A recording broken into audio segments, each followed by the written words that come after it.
মা আমরা পেয়েছি,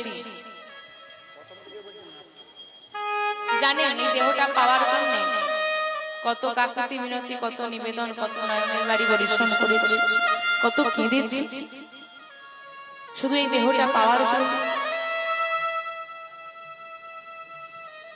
এই দেহটা যখন পেয়ে গেলাম, পাওয়ার জন্য কত কাজ, যখন পেয়ে গেলাম তার আর কোনো মূল্য কিন্তু আমরা দিচ্ছি না।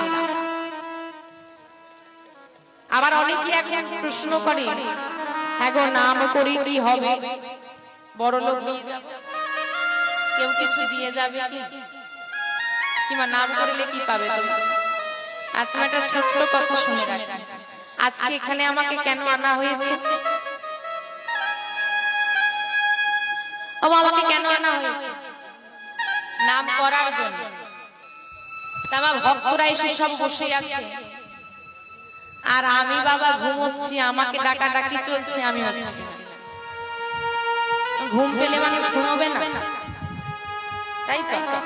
ঠাম্মা আমি ঘুমিয়ে পড়েছি, এখন সময় হয়ে গেছে, আসতে হবে, ভক্তরা সবাই বসে আছে, আমাকে ডাকাডাকি চলছে, আমার আর ঘুম ভাঙছে।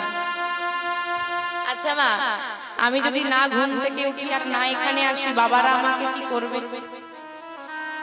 কি আর করবে? বাবা আনবে, আজ ঘুম থেকে আমি না উঠি, আর ঘুমোচ্ছি কোলে করে নিয়ে এলে মারবে, মানে মা মার তো এখনো কামি, এখানে তোমাকে ঘুমানোর জন্য না হয়েছে। হরি বল, হরি বল। তাহলে মা, যে কাজের জন্য আমি এসেছি, যে কাজের জন্য